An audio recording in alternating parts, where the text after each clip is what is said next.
Daily. Taste the Daily. Vellore மாவட்டம் தாழையாத்தம் பகுதியில் புதுப்பிக்கப்பட்ட நவீன தகன எரிவாயு மேடை பராமரிப்பு இல்லாமல் சமூக விரோதிகளின் கூடாரமாக மாறி வருகிறது. 3 ஆண்டுகளுக்கு முன்பு 1.5 கோடி ரூபாய் மதிப்பீட்டில் நவீன தகன எரிவாயு மேடை கட்டப்பட்டு பயன்பாட்டில் இருந்து வந்தது. இந்த நிலையில் அரசின் அலட்சியத்தால் எரிவாயு மேடை கட்டடம் பராமரிப்புகள் இன்றி காணப்படுவதுடன் புதர் மண்டி சமூக விரோதிகளின் கூடாரமாக மாறியுள்ளது.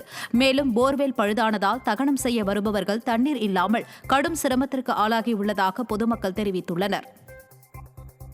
இரண்டாவது கட்டப்பட்ட இந்த தகன மடை சரிவர பராமரிக்காததால் பழுதடைந்துள்ளது. இதனால் எந்தவித பிரயோஜனமும் கிடையாது. மக்களுக்கு பராமரிப்பு இல்லாததால் செடிகள் முட்புதர்கள் சூழ்ந்து கொண்டு காடு போல் காட்சியளிக்கிறது. இந்த இடத்தை உடனடியாக தூய்மைப்படுத்தி செயல்பாட்டு கொண்டு வர வேண்டும் என்று அங்கே இருக்கக்கூடியவர்கள் கேட்டால் குடிநீர் பிரச்சனை, கரண்ட் பிரச்சனைன்னு சொல்லிட்டு ஏதாவது ஒரு சாக்கு போக்கு சொல்கிறார்கள். இது கண்டனத்துக்குரியது.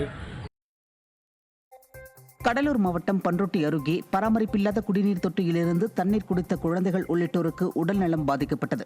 சன்னியாசிப்பேட்டையில் உள்ள பராமரிக்கப்படாத நீர்த்தேக்க தொட்டியிலிருந்து இப்பகுதி மக்களுக்கு குடிநீர் வழங்குவதாக கூறப்படுகிறது. இந்த சுகாதாரமற்ற தண்ணீரை குடித்த குழந்தைகள் முதல் பெரியவர்கள் வரை 20க்கும் மேற்பட்டோருக்கு வயிற்றுப்போக்கு, வாந்தி, மயக்கத்துடன் காய்ச்சல் ஏற்பட்டுள்ளது.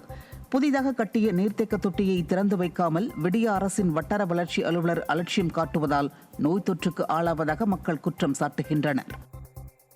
பழைய வாட்டர் டேங்க்லேருந்து வர தண்ணி பராமரிக்காததுனால அது ஓட்டை போட்டு 4-5 வருஷமாக அது பூமியில் ஊற்றி எடுத்து அதில் புழுக்கள், கிருமிகள் ஆகிறதுனால எங்கள் ஊர் மக்களுக்கு வாந்தி, பேதி, மயக்கம் அப்படி உண்டாயிடுச்சு. வயிற்றுப்போக்கெல்லாம் வந்துடுச்சு. இது நாங்கள் உடனே அரசு பிஹெச்சிக்கு சொல்லும்போது மருத்துவ குழு வந்து எங்கள் மக்களுக்கு உடனடியாக அமைச்சு பார்த்துட்டு இருக்கிறாங்க. வெளிநாட்டில் MBBS முடித்து திரும்பும் மாணவர்கள் தமிழ்நாடு மருத்துவ கவுன்சிலில் பதிவு செய்ய 1.5 ஆண்டுகள் வரை காத்திருப்பதாக குற்றச்சாட்டு எழுந்துள்ளது. கடந்த அதிமுக ஆட்சியில் 45 நாட்களில் நடைமுறை முடிவடையும் நிலையில் திமுக ஆட்சியில் மட்டும் ஏன் காலதாமதம் ஆகிறது என மருத்துவர்கள் கேள்வி எழுப்புகின்றனர். திராவிட மாடல் ஆட்சி என பீற்றிக்கொள்ளும் திமுக அரசு கடந்த 4.5 ஆண்டுகளில் புதிதாக மருத்துவக் கல்லூரியோ மருத்துவமனைகளையோ கட்டுவதில் தோல்வியடைந்துவிட்டு இளம் மருத்துவர்களின் எதிர்காலத்தையும் சீரழித்து வருவதாக மருத்துவர்கள் குற்றம் சாட்டியுள்ளனர்.